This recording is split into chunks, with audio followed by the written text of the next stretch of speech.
Hi, it's me, Wyatt, the boy. And me, Clem, the lobster. This episode is the continuation of Prince Caspian. So that brings us to Chapter 8. How they left the island. Thank God they're leaving this fucking island. So another flashback from the flashback. Or he's still telling the story, but now we're seeing him telling the story, which is about the sound, which is the horn, I'm assuming, which was loud as thunder, but far longer, cool and sweet as music over water, but strong enough to shake the woods. Yeah, shake the woods. It reminds me of almost like an atomic bomb. Like, it just shakes, which is crazy because I guess we do hear Susan blow it. But when she blows it, it's just a regular horn. Maybe it's because it hasn't been blown in a long time. And it's also thousands of years. And it's like calling them, maybe. Yeah. But also it says that the horn was blown between 9 and 10 a.m. So maybe they decided, maybe it wasn't, so they're like, at sunrise we're going to blow it. Because I don't know about y'all, but 9 and 10 a.m. is not sunrise here. It's not sunrise. It is interesting that the time synced up, though. Because when they say that, they're like, that's when we were at the train. Like...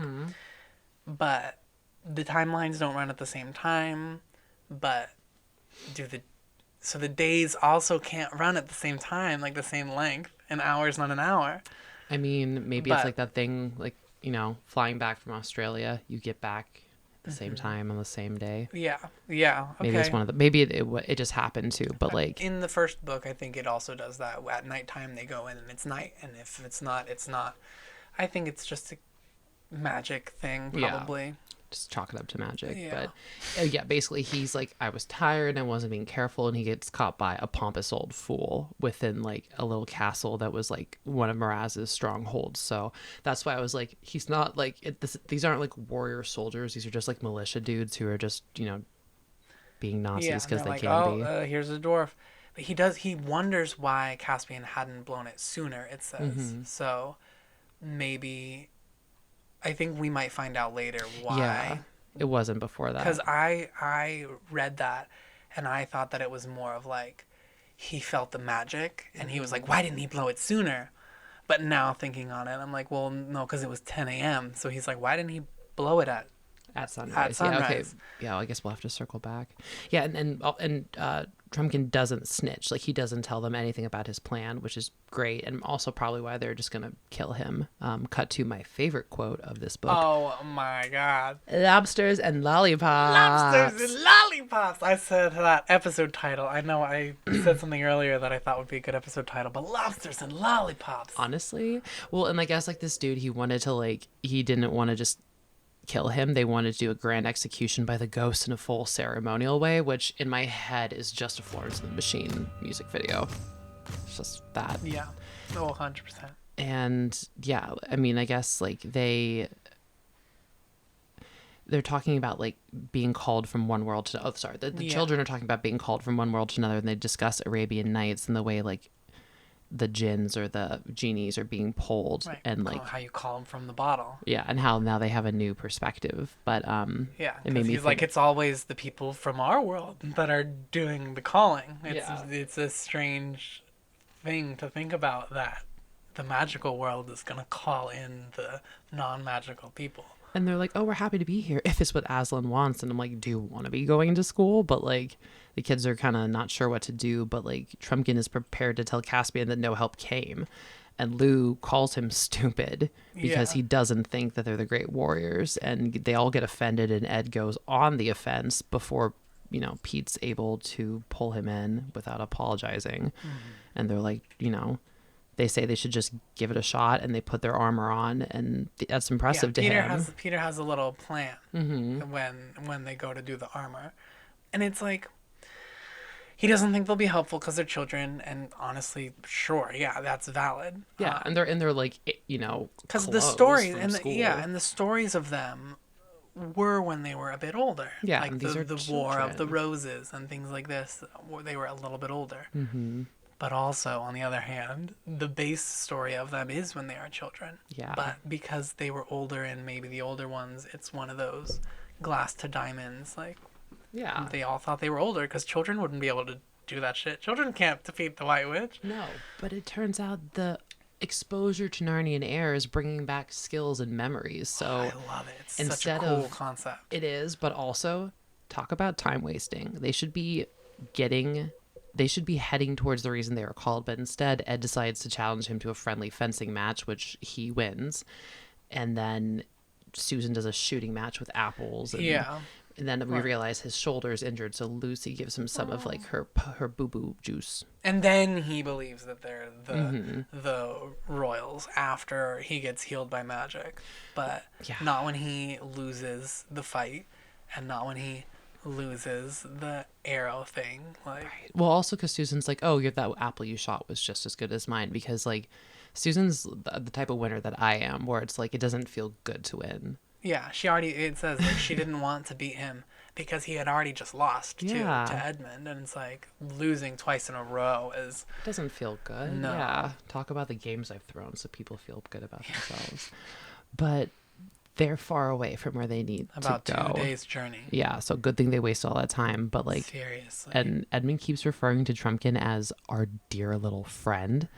Because I think that Trumpkin called him that. He calls him little or something, because like little kids. And he's like, who are you calling little? And that's where it all... Right, which is so rude. But then they start calling him DLF. And it's like, I kept reading as DILF, and I was like... Yeah, I kept reading it as DILF too. Why? Ed says they should row south to Glasswater Creek and then row up it and sleep for a bit. And he's also very clear that no fish are going into his hat this time. Definitely no more. Hard I'm sure fish hat boundaries. Like fish, and now his head and his everything smells like fish. Everything's fish, yeah. And they fill their raincoat with apples. They chug water from the well, and then they head out to the salty sea. The sea. And Lou and Sue currently are not rowing, so they're having a good time. Yeah, talking about their voyages to Terabithia. Terabithia with an N. Terabithia. But that's like a Bitha. Oh my God, that's definitely the inspo.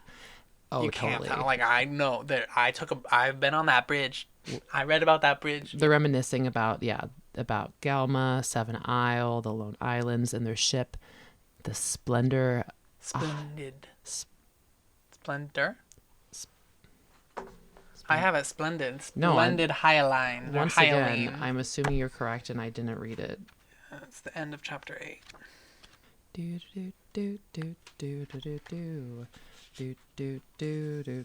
No, Splendor. Splendor Hyaline. Okay. Wow. I was right for the one. This will be my one. I should enjoy it. And my favorite is they talk about all the things that they did, including feasts on the poop. Yeah. Oh, I love feasting on the poop.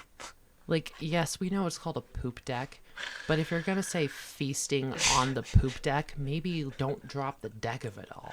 Yeah, that's ridiculous. I looked up, well, because I read it as Splendid Hyaline. I looked it up, and I kept getting these stones, Splendid Hyaline quartz, and I was like, what is Splendid Hyaline? Well, hyaline, or hyaline, is something such as the clear atmosphere. It's something transparent. And so some people will call clear quartz hyaline or hyaline quartz. And the splendid part was just people were like, this splendid cluster, splendid hyaline quartz. And I'm like, oh, that's not the name of the crystal. People are just saying it's a nice crystal. That's incredible. Well, yeah. And that's the end. They reminisce into the next chapter. They're on the boat. And that's chapter 9. What Lucy saw.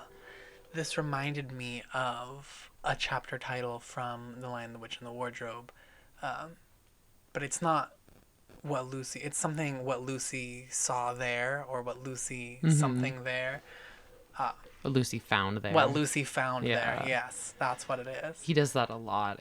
Again, pretty lazy, but like everybody's tired except for Lucy because they've all been rowing, but she's tired because there's sun glare, and then like they're sitting in the awkward boat for hours, and so their spirits are low and their thoughts are filled with doubt, And it isn't until twilight that they reach Glasswater Creek, and they eat apples in the dark before passing out, and Lou can't sleep because Trumpkin's snoring, and she sees the Narnian stars for the first time really super clearly, and all of her memories come flooding back. So she gets up and she hears the nightingale bursting into song, and then it kind of looks like the trees they've kind of like dancing faces.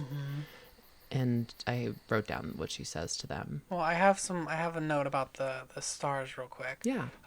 Because she recognizes 3 of these constellations: the ship, the hammer, and the leopard, which she talks to. She goes, "Oh, hi, leopard," and she really is taking lots of comfort from these constellations. And I was just kind of curious if they were real. I assumed not, because I thought they would be. Planets weren't real. Oh. And the ship constellation is not real. There is a ship constellation in our sky. It's called the Argo Navis, I believe. Yeah, Argo Navis constellation. The hammer also doesn't exist, but there are some stars that form what people do call a hammer, and it belongs to the Taurus constellation. And I also couldn't find a leopard constellation, but when I looked it up, there was a constellation of a lynx and a giraffe. I didn't know that there was a giraffe constellation called the Camelopardalis constellation. And Camelopardalis is a great name. It's a giraffe. It's right near the Gemini constellation, actually. Looking at this here. And by Gemini giraffe. Oh, and by Ursa Minor. Oh. It's pretty close to Ursa Minor. We've seen her. We know her. Yeah, we know her. So you've probably seen Camelopardalis up in the sky, Miss Giraffe herself, and you didn't notice. Call in and let us know if you've spent time with Miss Camelopardalis. Back to Lucy walking alone into the forest while everyone sleeps. It's fine. A 9-year-old girl. The nightingale's singing, and she says, "Oh, trees, trees, trees. Oh, trees, wake, wake, wake. Don't you remember it? Don't you remember me? Dryads and hamadryads, come out, come to me." Yes, girl, manifest those spirits rising back up. And then it gets quiet after she says that, and it mentions that she felt like she missed something.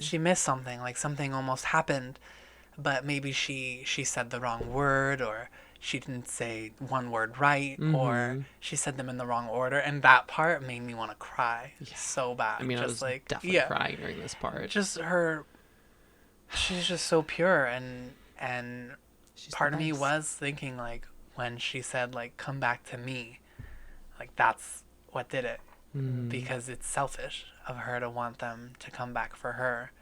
Yeah. But if she just wanted them to come back for "Don't you remember," like, for them, I don't think that there's a real reason why. I think it just wasn't the time is why they didn't come out. But if there was a reason, I think that it was her personalizing it. But she has a relationship with the trees more than any of the other kids, as she has a relationship with Narnia that none of the other kids have. And you really see it in the Lion, the Witch, and the Wardrobe movie, where they get to Aslan's camp for the first time, and she's trailing behind, and you see these spirits of the flower petals form into these humanoid bodies and wave at her, and she waves back, and nobody else has that interaction. Like, this is just for her, and she's able to utilize that connection in the movie to send a message to her brothers that Aslan is dead. Yeah, it feels... This is a common thing with Lucy. So yeah, Lucy feels like she missed something, but of course, what could it be? We don't know. And she gets tired, and then she goes back and she snuggles between Peter and Susan. And survives the night. They have apples for breakfast, which if I had this many apples... Oh my God, this is like day 4 of apples. They had a couple fish one time. There's no toilets in Narnia. Yeah, and they need one. They're eating apples for breakfast, but Sue is unsure of the way through the woods, and everyone's like super snippy with each other, and the boys are being sexist towards towards the girls. That's the worst of girls. They never carry a map in their head. That's because our heads have something inside of them. Yes, Lucy, drag him. We call her Clapback Lou. So good. So good. And they travel on. Yeah, for 30 minutes. Yeah. Until Trumpkin is like, something's following us. Something is right there. And he like shoves Lucy down. Yeah, which is really sweet. Like, he's very protective. Yeah, but it sounds so forceful. But it is very forceful, but I feel like it happens very quick, and all of a sudden he kills it. Yeah. And it's a bear. Mm-hmm. And Susan was like, I didn't know if it was a good guy or a bad bear. Yeah, she had hesitated. She had her arrow notched. But Trumpkin had time to push down Lucy, get in front of her, notch his arrow, and still shoot the bear while Susan was That's a long hesitation for someone who didn't even think about it and knocked that dude into the water at the beginning, you know? Yeah. Well, he's like, it's a bad bear, but there's good eats. Yeah, and they'd never seen it before. They'd never seen a bear in Narnia that couldn't talk, that wasn't friendly, and shared their honey. And I guess the boys know how to skin one, so they go off to do that while Susan and Lucy ponder about men going wild like animals in Narnia. Yeah. Like, they haven't been separated from their parents multiple times due to that warfare, which is literally, like, I'm like, that happens constantly. And I wonder if that is a nod. But because Susan isn't a feminist, they change subjects and rejoin the boys, and they fill their pockets with the leaf-wrapped bear meat. Yeah. And go off into the sun. Yeah, they all fill their pockets, like, chock full. Just imagine, and they're like British kids too, so they probably got.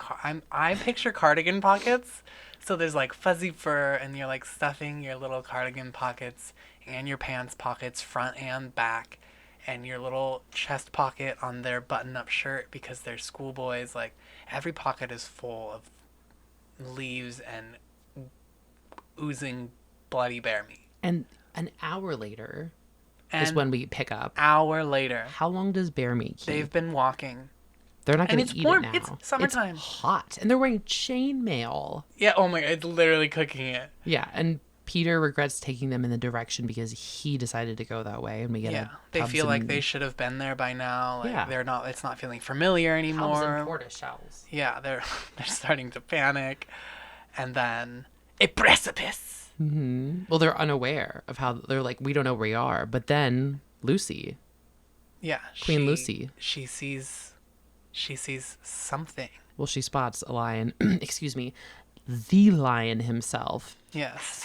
On the other side of the gorge. Mm-hmm. And Susan doesn't really believe her. This is what I talked about at the beginning. She goes, well, where do you think you saw him? And she goes, I saw him across the gorge. And she insisted that he wants them to go that way. Like, there was something in his eyes. He wants them to follow him. And she saw him between two mountain ash trees. So I looked that up. Just, we all know that two trees make a portal, right? We all know that. Of course. And he was there between these two mountain ashes, which are rowan trees. Rowan trees often live in mountainous environments, which is why they are called the Lady of the Mountains or mountain ash. Even though rowans are not related to ash trees, they were both sacred to druids who saw them as portals between death and rebirth. Its hard wood has long made it the symbol of powerful solidity and immortality. It's been seen as a link to, and even sometimes as a medium between heaven and earth. And like I said, so these two trees are literally a portal between heaven and earth, potentially. Mm-hmm. And I was trying to find, the actual mention of some article talking about two trees making a portal, and I couldn't find it, but I know it does exist. But I found some more stuff about the ash tree and how it's very heavily featured in fairy lore. Together with oak and thorn, the ash is part of a magical trilogy. But these ash trees are, even just specifically in fae lore, they hold the portal to fairyland. Fairyland, like, it's the most magical tree. Fae lore sounds like a name. In Narnia, it is. Everything's a name in Narnia. But yes, basically, like, these are the very, very, very magical trees that are used throughout history for different types of magical purposes and are seen in different magical ways. And I love bits like this in world building where people actually utilize the real magical history that lies in the real history and utilize that in their stories. It's not necessarily wasted on the audience, but sometimes it's like the attention to detail he puts, it's like it's in the hidden stuff that people aren't gonna get. And then this there's other stuff that I'm like, why was there not rich detail there? Right? But you're gonna have this passing line about 2 mountain ashes. Okay. Because of all like that's insanity. But it's also so it's also so cool to find those little pieces, and it makes me want to dig deeper into all the other nonsense he writes. But a lot of it is just listing things and random stuff. Okay, smash cut back to the kids. Peter is being a patronizing dick. I'm gonna go ahead and give Lucy a gaslight point. Yes, 100%. For Peter. Yeah. Because they're all being patronizing. Oh my God. Saying it could be some rando wild lion, but Lucy knows that it's Aslan, and no one wants to go towards the lion except her, and she's really upset, rightly so, because you think by now they would listen to her. You would think.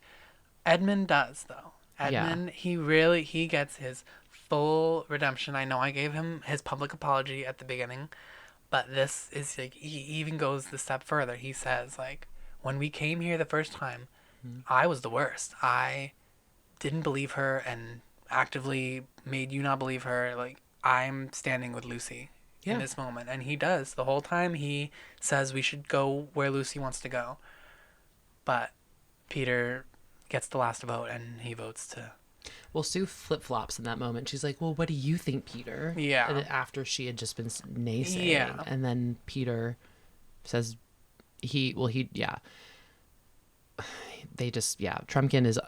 it doesn't want to do it, and so he just decides to go down while Lucy is crying bitterly behind them. She goes in the back of the line and she cries. I'd be crying too. Yeah. Like, it makes me sad. Yeah. And that's the end. She ends the chapter crying. As I think I might have shed a little tear. You know, sometimes crying is a good way to end a chapter. Yeah. Which brings us to a really good chapter. Chapter 10. The Return of the Lion. They had to hike a mile back down to get to an access point. Another mile. Talk about wasting time. Clearly the path he chose is the wrong one, and everybody's pissed, and there's nowhere to do anything because it's just like... It is really pretty though on their river walker, like ferns and waterfall and pools to swim. They're like, it would have been so nice if we weren't on a time crunch. Yeah, jewel-like dragonflies. And then like slippery rocks. And they think they see an eagle. And I looked that one up just because they had just seen Aslan. I was like, I wonder, this eagle's watching them. Represent honesty, truth, majesty, all the things animals always power and freedom. As they roam the sky, they are believed to have a special connection to God. It makes me think that, like, they're being watched by Aslan. Or, he's omnipotent. Omnipresent. Yeah, he's everywhere. He knows everything anyway, but... Well, the boys want to cook the meat, they the want to stop to meat eat in their this pockets. old-ass meat. Yeah, and Susan wants to get the fuck out, and there's no dry wood anyway. Yeah, they're in a river. But also, like, Narnia is altering them and giving them strength that, like, they wouldn't have had because of this, you know. It specifically says they wouldn't have made it if they were their regular English school children. And they start speaking all fancy with their hurrahs and whatnot, and follow the bending gorge to eventually see the great river where they fought the Battle of Bruna. Yeah, the Battle of Bruna. The battle. Mm-hmm. And there's a little town there, and they forget that their feet are sore and they're wearing chainmail, and they start moving more quickly and eventually get in the woods again. But then... an arrow lodges in the tree above Peter's head, and he didn't even realize what it was at first. Trumpkin, of course, he's the quickest of the bunch. He realizes, and he shouts, "Down!" Oh, this is when he shoves Lucy down. Yeah, Excuse me. Which, thank God. Again. And they start crawling backwards uphill. Mm-hmm. Until they can... on your stomach, backwards uphill. Susan gets hit in the head with an arrow. Good thing she's wearing a helmet. Yeah. Hashtag helmets save lives. Yeah, and then just arrows flying at them. They're like, and this is what Mraz's people. Like, I thought this was going to turn into something, but they didn't really explain it. Yeah, didn't really just like they're getting attacked, and I was like, "What the fuck is happening?" I'm like, is this like an Aslan creating a situation because they're going the wrong way because they start running and they run until they can't run anymore? Yeah, and then nothing follows them. Yeah, and they hide behind a moss-covered boulder like near a waterfall. Peter takes the blame for bringing them this way. They all blame themselves. Yeah, but it was Trumpkin points out that it was Edmund's idea to initially, like at the very beginning, was to go along the river. But now they cook the bear meat. Looks like they cook their meat, but or no. They have to go back up. It says looks like they have to go Lucy and Aslan's route. And she doesn't even say I told you so. She just says like looks like it's uphill or something like that. And Peter's like, "You're a hero, Lou. Like after all this, you don't even say I told you so." But the thought of the cooked meat keeps them going all the way back up the gorge. Another fucking 2 miles. So they've hiked now 10 miles today. This is easily 5 hours of time. And they cook the meat. They cook it. They wrap the meat around an apple slice and they cook the whole thing. And honestly, that sounds good. I don't know what bear meat tastes like. It's probably pretty gamey. It says here that bears that eat other animals taste bad, but bears that eat honey and fruit taste good. And the kid's got a lucky honey bear, which I looked up to see if it was a real thing, and it kind of is. Like, it says many hunters shun bear meat because it doesn't really taste good, but hunters who do eat black and brown or grizzly bears say the meat is usually good or very good unless the animal has been feeding on fish. So this specifically just says fish, but I had to look that up on the Alaska Fish and Game website, and it probably put me on a list I don't want to be on, but we're all on lists we don't want to be on. Okay, so now they've eaten the rancid bear meat, which isn't, but it is. And they fall asleep, which, of course, Lucy wakes up because she feels like her father is calling her. Yes, it says that she woke up because it felt like the voice that she liked best in the world was calling her name. And she thinks that it's her father. And then she thinks it's Peter. And that's when I started crying because it must have broken her heart when he didn't believe her earlier. I mean, like it always breaks her heart when he doesn't believe her, but like, well, he was being so mean. The voice she liked best in the world, and she thinks that it's the person who was just like so mean to her. I don't even know what voice I like best in the world, but she wakes up and she's trembling with excitement, and the trees seem to be moving. So she gets up and she sees the trees are kind of almost like people or giants, and they're moving, but then other times they just look like trees, but they're doing a dance and they're not like quite shifting. Awake. And then she kind of and then she like just kind of like dances with him, but then she's like, I need to go beyond to hear that voice, so she like steps aside, and then there's a smooth lawn-like grass circle where Aslan is shining white in the moonlight. Lucy doesn't waste time. She just goes over and gives him a hug and kisses him as he flops to his side and says, "Welcome, child." Oh, baby. She notices he's bigger, which she says is because she's grown older and he grows with her. Which is so cool. Mm-hmm. That like, but then it makes me think like, is he even bigger for Susan? Like, is it one of those things where he's suggesting that he's different for everyone, and you see the lion that you would be most comfortable with, or kind of what thing? You should see. Yeah, why some people are afraid of him, and because the people that don't believe just see a lion and they're scared of him because he's just a lion to them. Well, yeah. Anyway, all right. Well, I guess we'll look into it. But he tells her there's no time to waste, but then lets her waste time by asking him questions that he just blinks at her, which is toxic. She starts to say, she was annoyed for them not believing her, and then he like growls at her a little bit because she was complaining about other people. And then, she's like, is it my fault? And he doesn't say anything. And then she's like, oh, I guess I didn't try hard enough. Like, oh, I could have just left them all and gone to you by myself. Yes, 100%. And then she's like, well, what would have happened? Like, if I had gone with you, like, what would have happened? And he's like, we'll never know. Yeah, there's no way to know. And then he, asks her to wake the others and to follow him, even though they probably won't be able to see him. And that it's her job as a 9-year-old girl to convince them that he's there. And she knows how awful things are going to get. But he, he tells her that she'll be okay and things never happen the same way twice. Because it's so much harder this time in Narnia. But his mane prompts her bravery, and he calls her a lioness. Yes. Oh. And that all of Narnia is going to be renewed. So, then the wood gods bow to Aslan as they walk past, and I love that. He waits while Lucy primes everybody for Lion Party. But I'm so excited to see that part in the movie, though, the trees, because I kind of remember it. I know it's pretty, but I'm so excited. I haven't seen it. I can't wait. But of course, so Peter's too sleepy to wake up, and Sue's like, "You dreaming?" Yeah, you dreaming. And Ed can't see him. I'm gonna count that as at least one. Yeah. But Edmund doesn't see him. But he does listen, and he's like, I don't see him. Well, let's wake everybody up. He's like, I wish you wouldn't see things that we all can't see, but I'm here with you. Let's do it. Let's end this chapter. Yeah, let's end this chapter and wake everybody up. We're going to take a short break to thank our sponsor of the episode today. Leaf wrap, wrapping up a bunch of meat. Put in your bucket, take it with you. It's gonna be all so sweet. Gonna eat it later. Hopefully it doesn't kill you. Leaf wraps for meat. Straight into chapter 11. The lion roars.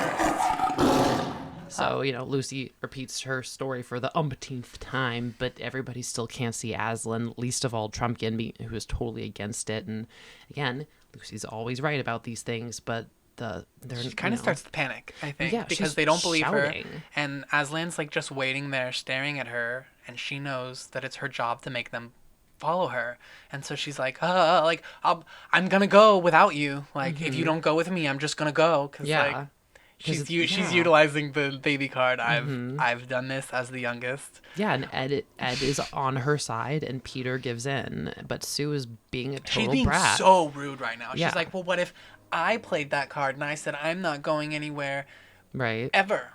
Maybe I will. And Trumpkin's like, you're gonna listen to your High King. You're gonna listen to Peter. And Peter is saying we go.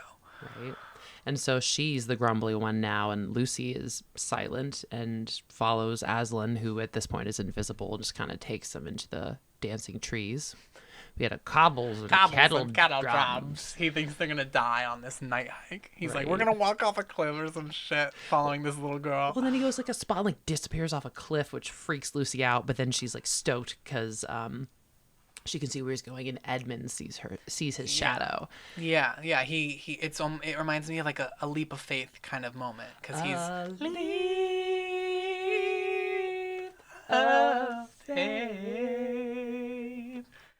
Yeah, it looks like he walks off the edge, but then she's so excited because she sees the trail, and so she runs, and then Edmund has the same kind of moment where he's like, she just ran off the edge, and then it's like a trust almost. Yeah, and then he trusts his sister, and as soon as he puts his trust in her, he sees the shadow, and it's starting to break, the last bits of the real world of London world is starting to shed off of them. Right. Oh yeah, and Pete and Susan are grumbling and slipping because they don't see anything still, and now they're on this little sheer edge of a cliff. And Ed sees Aslan now, but he does that cat zippy thing forward, and because Edmund goes towards him, and then he just zips away up the gorge. Because they're crossing a little stream, they're crossing the gorge, and Aslan turns around, and it's almost like the power of his gaze broke through, because he turns and looks at the rest of them, and Peter and Susan still don't see him, but Edmund's like, holy fuck, it's really Aslan, and then he's like, bye, I'm gonna be over here, right? And then Peter sees him, and so everyone can see him now except Sue and Trumpkin. And I don't remember Susan being like this. I think it feels very movie Susan, they made the movie Susan in the first one. Yeah, this character, she's this the whole time, which I think is maybe trying to play more into her age, because Susan would not have acted this way a year ago, and again, they're playing into their tired, blah blah blah, all of that, but they eventually get to the stone table, and then Susan in a very small voice sees him, and she tells Lucy that she's sorry, right as they finally crest, and now it's going to be easygoing, low sloping hills, and Susan sees him and apologizes, and Lucy says it's okay. And then they hush Trumpkin, and Aslan greets all of them, and then he addresses Trumpkin, and he pounces on him and picks him up with his mouth and tosses him in the air, and then is like, let's be friends, just bullies him into friendship. Yeah, because Trumpkin doesn't see him. He's like, where's this dwarf that doesn't believe in lions, and he roars, and then he sees him and he's spooked because this lion just appeared roaring. Right. Or yeah, he does like the moon is setting and he does a roar that the sound, deep and throbbing at first, like an organ beginning on a low note, rose and became louder, and then far louder again till the earth and air were shaking with it. It rose up from that hill and floated across all Narnia. Yes. And then the trees and the world appear, and they just like rushing towards Aslan in like a mist, kind of like creeping across the ground, and like all these creatures sound like queer non-binary icons, just the way they're described, and like it's a full ass romp. Yes. Ooh, I do have a little fun fact just earlier before the romp. Oh, get into it. Of Aslan, he tells the boys, because he tells the boys to go to the mound to deal with Prince Caspian. The romp is just for him and his ghouls. Oh, it's a gay little romp for just him and this his is girls. a kiki. Yeah, it's a kiki on the dancing lawn. Turkey lurkey time. God, it's turkey lurkey. But that's not what I meant to say. No. What I wanted to say was, he says, in the east, Aravir, the morning star of Narnia, gleamed like a little moon. And I was like, that shit sounds like some Lord of the Rings. Aravir. Looked it up. It is. It literally is in Lord of the Rings. Oh my god. It's a character. Aravir died aged 163. Was the fourth chieftain of Dwendane, following his father Erenir upon his death. Blah blah blah. His rule was uneventful except for the usual skirmishes with orcs. Classic. Died after having been chieftain for 72 years and was followed by his son Aragorn the First. It's a Sindarian name, so it's literally Sindarian. I think is a language from Lord of the Rings. It's like it sounds like so like I think that this is literally a fun little Easter egg. That's cute. I love that. And its meaning is not glossed, but the association Tolkien suggests. Oh, so it's not like totally described, but it means royal jewel, and it's like got compound prefixes because again, the Elvish is like a real language, but yeah, that's fair. Okay. But it's an elven name of like a little low key reference. I was like, oh, he's giving a little shout out to his friend. He loves his buddy. And then the romp happens. And so eating, drinking, climbing, nodding, Bromius refreshments. And I was like, this feels so familiar. Like these people feel so familiar. Yeah. And you find out later. I kind of spoiled myself by looking up the names as I do, but. There's a man on a donkey. He calls for refreshments. And the grapevines are growing everywhere. And I thought it was going to get dark and scary for a second because it says that they wrap around the necks of the tree peoples. Like the vines are wrapping around necks and shit. But like, it's just great. It's just a fun time. And after the party is over, the sun rises. They partied through the night. After these two girls were tired as fuck from their hike, they just partied through the night. Yeah, they're giving full Kesha energy. Literally. Don't stop. And they realize, Lucy realizes that they saw some really attractive person who they couldn't really tell if he was a boy or a girl, but he was really hot, was Dionysus. Yeah. And the man on the donkey was Silenus. And she's like, it's those people that Mr. Tumnus knows about, like that he had on his bookshelf. As we remember, Silenus, the god of drunkenness and winemaking, companion and tutor to the wine god Dionysus, and their wild maidens. Like, this was a very adult party, probably. Yeah. And Susan's like, I'm really glad Aslan was there with us. I don't think I would have had a good time if they wouldn't have been safe. No, literally that's what I thought was being implied. And that's how that chapter ends. Ends with a big yikes. Also never making light of any trauma that anyone suffers. It's really weirdly awful to put in here. I don't understand why. It could be removed from the end of the chapter. They can just have a party with fawns and satyrs and nymphs. They don't need to. Anyway, that's the end of chapter 11. Let's move on to chapter 12. Sorcery and sudden vengeance. And this vengeance really is sudden. Not at the beginning, but when we get to the vengeance, It is sudden. Oh, yeah. We flash again. Yeah. Back away to from the romp the to mound. Yeah. And Trumpkin, Ed, and Pete arrive at the stone archway leading inside of the mound, where they're greeted by Badger, who gives Trumpkin a torch, who then leads them through the tunnels to the council, who is currently discussing their next moves. And most of this chapter is a conversation that we hear through a doorway. Yeah. They're just spying on them, which is weird. And Trumpkin's like, oh, we'll just wait here. Yeah. And listen. Instead of just joining the conversation. The whole point of the conversation is they're like, the horn didn't work, no help came. Yeah, what are we gonna do? We're screwed. They're talking about bringing back the White Witch. Yeah. Because it didn't work, but also they decided not to tell anybody. Don't tell anybody why you're blowing the horn, because if it doesn't work, you'll get everybody's hopes up. Yeah. But somehow they all figured out that Caspian had blown the horn and nothing has happened. And Truffle Hunter suggests that it was Nickabrick because he has this backup plan and he's being really sus and he's got these friends that are wearing hoods and they're not talking. And he's like, oh, can't I bring friends to this place? Like, what about you're my just hooded friends? Truffle Hunter's friend and this other person's your friend.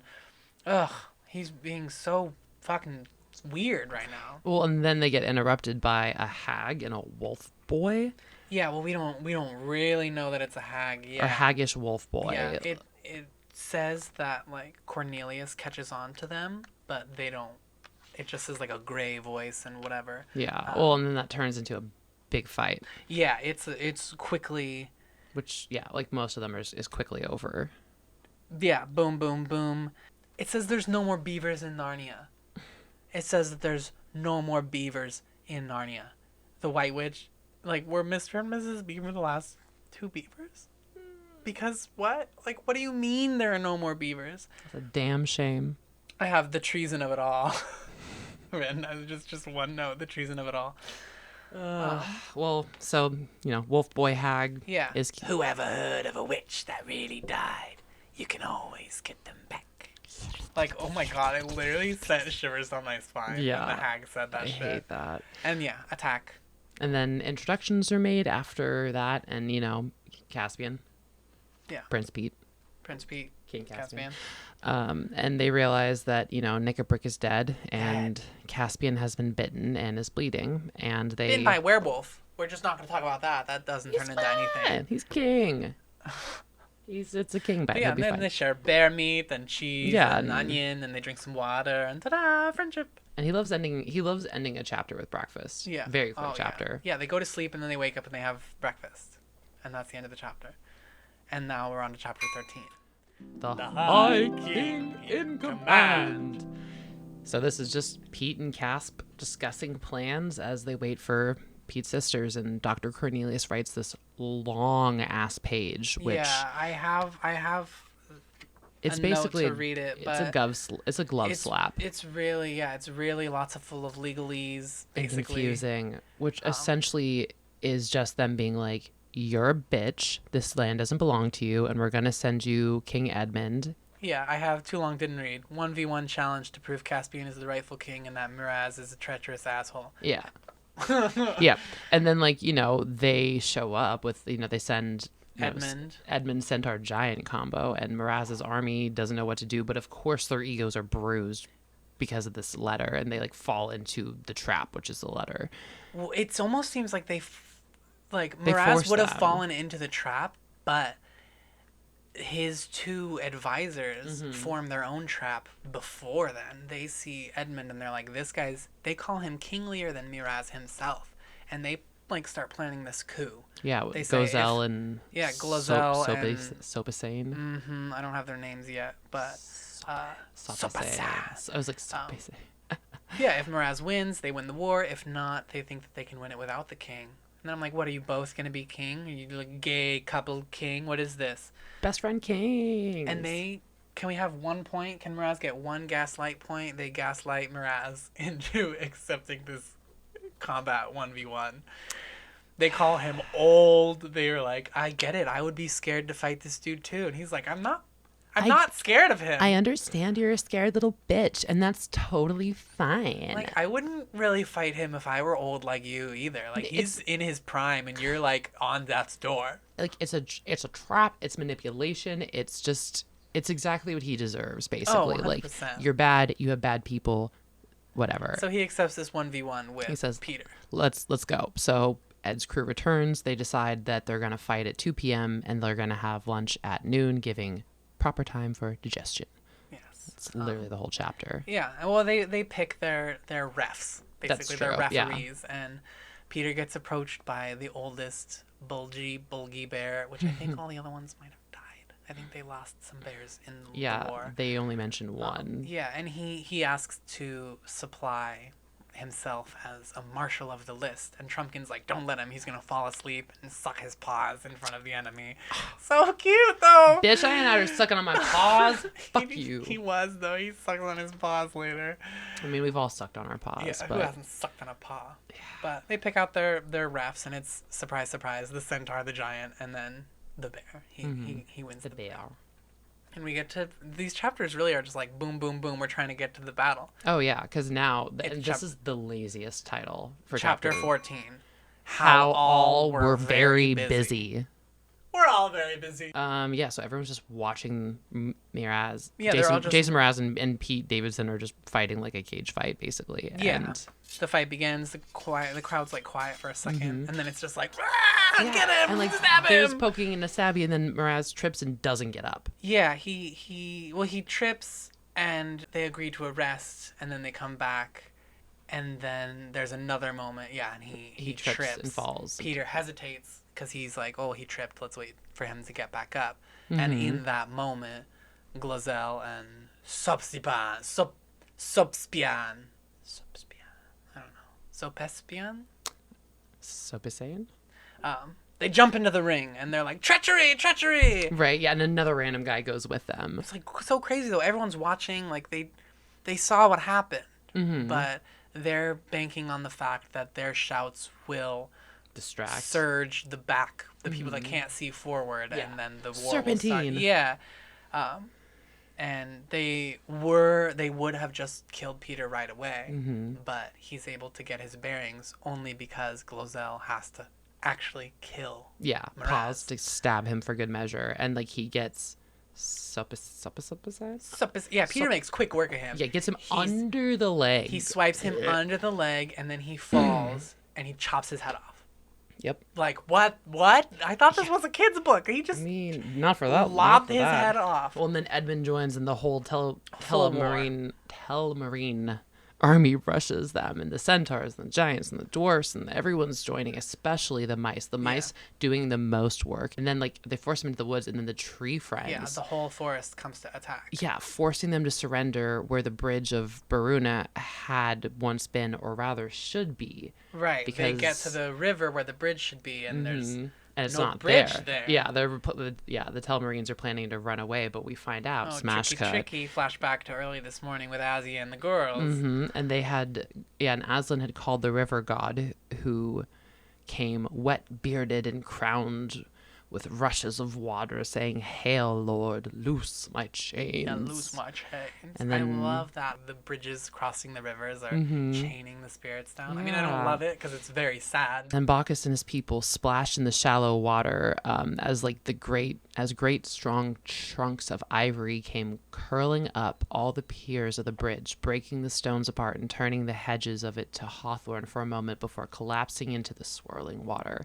So it's so powerful. Like he's able to use fucking grapevines to tear that shit down. It's so cool. And then it turns back into the fort of Brune as it once was, and the townspeople come out and they're so excited. Yes, Gwendolyn's like, I'm fucking leaving class. Oh yes. We just get introduced. Smash cut to Gwendolyn, who's a student, and she's imploring her teacher, Miss Prizzle, to address the line outside, and Prizzle is interrupted by a roar, and the walls of her classroom become a shimmering green with leafy overhead, and then they're just like he just dissolves the building. The classroom into the forest. Yeah, and she freaks out and screams and runs away. Yeah, and she grabs her desk for support, but her desk is now a rose bush. Why? Why? I don't know. Well, why did you have to do Gwen that? stays per Aslan's Gwen hangs request. out. She joins the teams, the Maenads, which I think are like river spirits. They help her get out of like the stiff, stuffy like school clothes into just like the flowy skirt or whatever.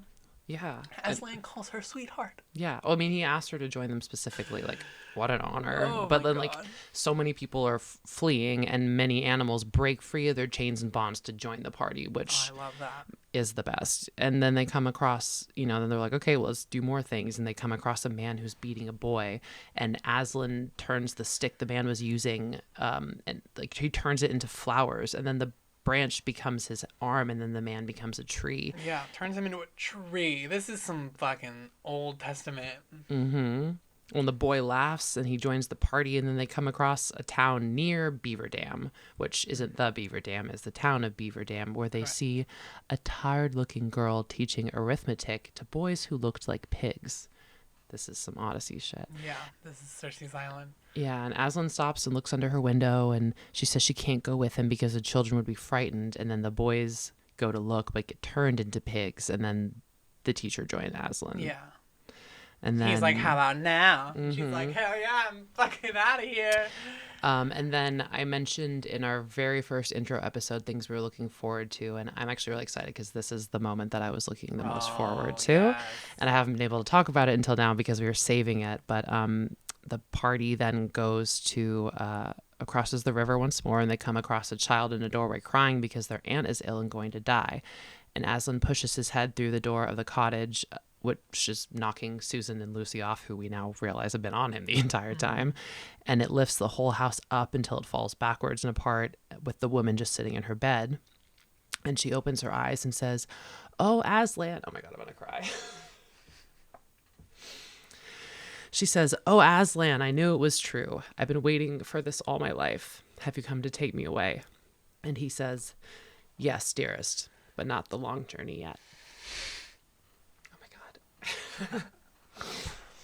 And then, Bacchus gives her well water, which is now magic wine. Yeah, that's life wine. Yeah, red currant jelly, smooth as oil, strong as beef, warm as tea, and cool as dew. And she's healed. She jumps right out of bed, and then Aslan tells her to ride on his back, and Sue and Lou will have to run now, but they're fine with that because they understand this woman was on death's door. Yeah. Now she's not, for some reason. Because she believed Aslan after all this time.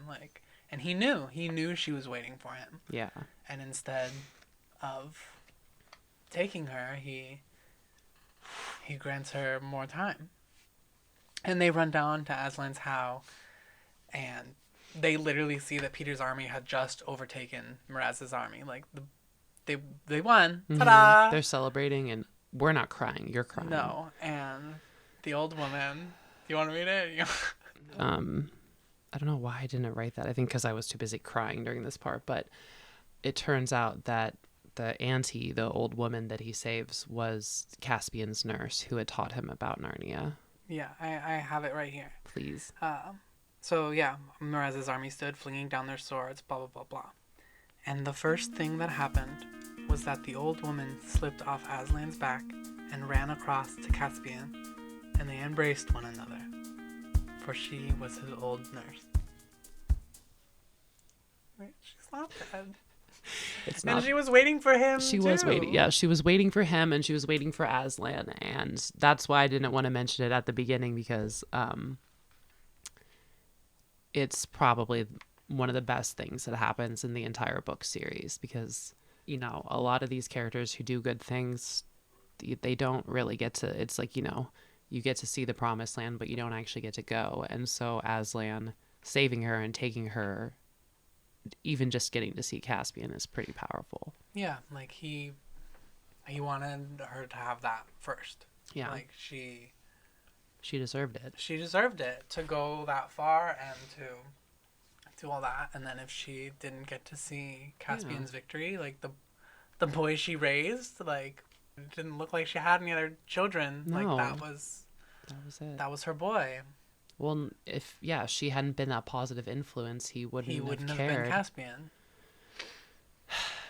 And that's how that chapter ends. And we find our way to the last chapter of this book, chapter 15. Aslan makes a door in the air. And everybody sees Aslan, no jump cut, and the Telmarine men are shook because they've never seen a lion, a regular lion, or an Aslan lion. And they've been told lions are the scariest thing. Yeah, and so they're fucking scared.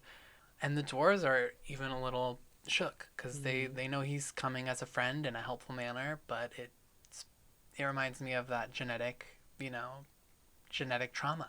It's PTSD of him. He was their enemy for quite a while. Yeah, 14 generations. That's the whole lineage. And now, it makes me also think that, the stuff they talk about at the end of The Lion, the Witch, and the Wardrobe, like, he's not tamed. He is wild. That's part of his allure. He's a wild lion, but he's good. The talking beasts, no such qualms. No. They run right up to him. They're weaving through his legs. It says if you've ever seen a cat who's really good friends with a big dog, you know what you're looking at. And that's so cute. They're just nuzzling. They're loving so Aslan. Happy. He's like, we talked about it before with the lion that wakes, but like Aslan is these people's god, but like he's also their buddy. And with the animals, with the talking beasts, it's even more so. Like, he's so much more approachable because he's one of them. He's one of them. And he's ruling the people too, but he's one of them. Like, that's empowering for them because they're looked down upon so often. Yes, I know, Happy bird. Well, and then Peter brings Caspian over, and Caspian kneels and he kisses Aslan's paws. And Aslan asks Caspian if he's ready to be king, and Caspian says no, because he's only a kid. But of course, tricks. Yeah. Aslan says, good. If you had felt yourself sufficient, it would have been proof that you were not. And so he crowns him King of Narnia, Lord of Cair Paravel, and Emperor of the Lone Islands. But then in this happy moment, our lovely mice bring over their leader, Reepicheep, who's almost dead. He's in a lot worse shape than I remember. He's in terrible shape, but paw crushed. He's cut up. Oh, he's on the brink of death. He's about to die, and Lucy saves him with her magic goop. This says she puts a drop on each wound. I thought that it was one drop that would bring them back from everything. Maybe it depends. It's maybe one of those C.S. Lewis continuity little errors. Maybe that's why. Because he's little. So it's like micro wouldn't it drops. Just be maybe? But he does recover, of course, he realizes his tail's been cut off and he's ashamed, and the other mice offer to cut off their tails in solidarity. Yes, he says that there's no honor or glory in living without a tail. And Aslan says, I think you put too much weight into honor. And he says that he has to act this way because he's so small and people don't take him seriously. They'll just walk over him. And so he'll fight a giant if they don't treat him like an equal, to prove himself worthy of their time, of their consideration, and they're him doing that has empowered these other mice, and so they're willing to chop off their tails, and that's what wins Aslan over. He says, "Okay, they're you've great conquered hearts. me." The tail, the honor and glory of a mouse. And then he says something that I didn't know about. There were no talking mice before the stone table incident. There were other talking beasts, but there were no talking mice. But because they helped Aslan, he gave them the power to talk and to have that higher brain. I'm sobbing so quietly. He gave them souls, because they saved him, and so he saved them. And Aslan has Peter bestow knighthood onto Caspian. He joins the Order of the Lion. The knighthood of the Order of the Lion. And then Caspian turns around and does the same thing to Truffle Hunter and Trumpkin and Reepicheep. I don't understand why Peter doesn't just bestow it upon all of them, but I guess it's like... Well, Dr. Cornelius is the Lord Chancellor, and then Bulgy Bear is the Marshal of the Lists. Yeah, he will always have a spot being a ref for any 1v1 fights. And then the Telmarine soldiers are sent across a ford, put under lock and key, and given beef and beer. Damn, honestly, they treated them nice. That sounds great. You just lost the war and you're getting beef and beer. Feel free to lock me up with beef and beer.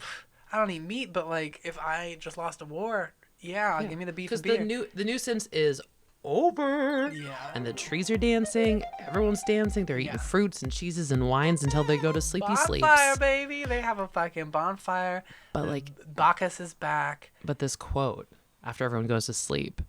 It says, see. Boop, boop, boop, boop, boop. I have a whole paragraph about the trees eating dirt. Talk about the trees. No, it's fine. Well, they ate dirt. Trees. That's a fact. Trees eat dirt. Well, this one sat with me is, but all night Aslan and the moon gazed upon each other with joyful and unlinking eyes. He's so happy it all worked out. Me too. He's so happy. And then the next day they send out messengers to proclaim to the Telmarines that they suck and it's Narnia time. Mass text, Caspian's king. And he's like, you can go back to Telmar and stay there forever. He also talks about how Telmars are basically pirates. And I'm thinking that the pirates ended up in a weird portal and on the ocean. That's what he says. Okay. He says, well, more than half the older generation showed up because he's like, well, if you don't want to live in Narnia and deal with our Narnia rules, we'll send you home. Back to Telmar. Yeah, they think back to Telmar. That's what they think. Mm-hmm. And he explains that many generations ago, the Telmarines, he's going to send them back to their own country. And they're like, we don't know anything about Telmar, but he's not sending them to Telmar. He's sending them to the human world. He's sending them to the human world. Yeah. They're from Earth, baby. Twists and turns. Many generations ago, the people that became the Telmarines came from the same world as us. And that's why Caspian is still a fully rightful king, because he's still a son of Adam. He's a human. Oh, they didn't mention about. They just said that they were pirates. I didn't see anything about how they got here. Yeah, but that's what I was thinking. It said that they were pirates and, quote, did as pirates do. They were on an island, and then there was some sort of disagreement. 6 men and their, quote, wives, probably not wives, were forced to flee the group on the South Sea, and they found a cave to hide in. They crawled in that cave, and the cave was a portal to Telmar, which didn't have any people on it. And Aslan says that's a story for another time as to why Telmar didn't have any people in it. Okay. And then they lived in Telmar, and then many centuries later, there was a famine, and the famine pushed them into Narnia, and that's why they conquered Narnia. Okay. So he's pitching this to them, and they're not easily convinced, and Reepicheep offers to go as tribute, but Aslan won't let him because, a mouse wouldn't fare well in our world. And then while this is happening, Pete tells his siblings that their time is up, and Susan says that they have to change, and they're like, what do you know? Yeah, and they already knew about this. Like, Aslan's talked to Peter and Sue about this. Right? And, Pete has their stuff because he had a secret conversation with Aslan and tells them they won't be coming back to Narnia because they're getting too old. They are tearful farewells as the kids walk to the door. But it's not everybody's last time, just Peter and Sue. Mm-hmm. Well, we don't know that. They say that. Oh, they do? Yeah, okay. They say not you. He said he doesn't say they know, but he says you guys will probably come back. But Peter and Susan, that's why they had the conversation with Aslan. Okay. And he's like, it's not. And Lucy says something like, "Aren't you so sad?" And he's like, "Honestly, like it's different once you know it's the last time. Like it's not as hard to leave or something." Yeah, that's so sad. Well, then I'm like, it is so sad. This is one of my favorite parts where they talk about how the children are seeing 3 things at once. Yeah. Where it's like a mouth of a cave opening into the glaring green and blue ocean of an island in the Pacific, and a glade in Narnia with the faces of the dwarfs and the beasts, and the deep eye of Aslan and the white patches of the badger cheeks. But it also has the gray, gravelly surface of a platform of a country station, and then they reappear like they've never moved, sitting next to their luggage. Yeah, no time at all has passed. What a time was had, indeed. It feels a little flat, but also kind of nice because it's familiar, and it reminds me of coming home after like a long weekend or something camping, and you're like, that was so fun, but also like, I'm kind of glad to be back. Yeah, camping is fun, but we built houses for a reason. Mm-hmm. And that's the end. Oh, and that's not the end. Edmund left his new torch in Narnia. Damn it. And that's the end. Interesting, though. I wonder what will happen to that torch that got left behind. I don't know. I don't know. I know. So I know both of us were like struggling to get into reading this, only because it's hard to get into it until you get to the point where something is happening. Like once they meet Trumpkin and they get the story, then it becomes interesting. But like up until then, it really is just some Lord of the Lord of the Rings walking around, nothing specific. And so it's much fucking walking. I think chapter 10 picks up the last 5 chapters are fun. There's a lot. I liked it. I also read online that a lot of other people did actually, they like voted this their least favorite just because it kind of jumps back and forth, and it's not like the storyline doesn't push you along in the way that it could potentially. Which sucks because like that whole, and again, maybe I'm going to remember more things as we go through the series, but I just remember that thing with the nurse being so powerful, just, you know, that so beautiful. Maybe just as a kid who like grew up believing in things that I no longer believe in, it's like that shred of hope you have that maybe something's right, and then I don't know, it just like that's the kind of shit that I love that CSL does. Yeah, stuff does work out in the weirdest ways sometimes. Like it just, that beautiful moment does happen. And I'm excited to keep reading. But next, we get to watch Prince Caspian, the movie. And I'm excited. I'm so excited to watch this movie. I don't remember if I've seen it. I feel like you haven't. Low key, I feel like you haven't. I feel like we watched the first one and Don Treader a long time ago, but like Prince Caspian wasn't on whatever we were streaming it on or something. It wasn't on the platforms. So I'm excited because I'm also excited to just continue on in the stories, and I think like I've had a lot of fun recording the podcast with you, and to our 1s to 2s to potentially 5s of listeners, thanks for listening. Yeah, thank you so much. I'm so excited to continue. If any of you have a specific book or chapter or something, or questions, or just want to say something that that you love about Narnia, it doesn't have to do with the book we're reading. It doesn't have to really do with anything specific. Just like the reason we're doing this is because of these deeper meanings. So if this has a deeper meaning for you, we want to know. Yes, I did rate this book. I don't know if you have thought about your Lion Roar rating, but I did give it a 2.5 out of 5. Aslan roars. It just the half of the story was good, so I gave it 2.5. It's a little slow. I felt like I was really gonna like this book, but I struggled with it hard. Is that a 5 roars? 5 roars, yeah. Let's see. And I gave the movie 4 out of 5, as did you last time, and we didn't rate the book, but I also give it 4 out of 5. Yeah. I think this one I'm going to give it a solid 3. I think because he pulls it back. He pulls me back in. And sometimes you got to do a little walk-in to get the thought process going. So who am I to judge? I will say that the queer counter, I think it tipped off at about 5. There might have been some that we missed. But for Gaslight Lucy, we're at a cool 7. And I think that that's a low number. I think there was more that we just left out. And this is one book. Just the one book. I'm sure it'll happen again, but I'm excited to watch the movie. So if you haven't seen it, you've got time. We're going to be watching it and talking about that in a couple weeks.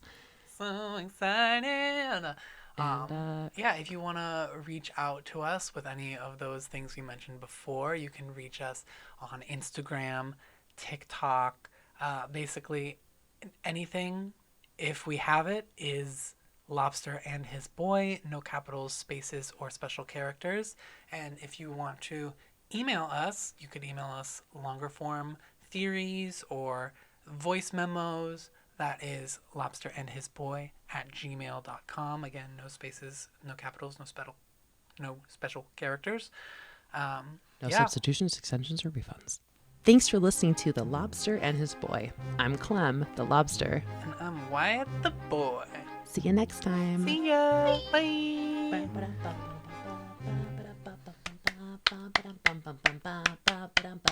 Bye.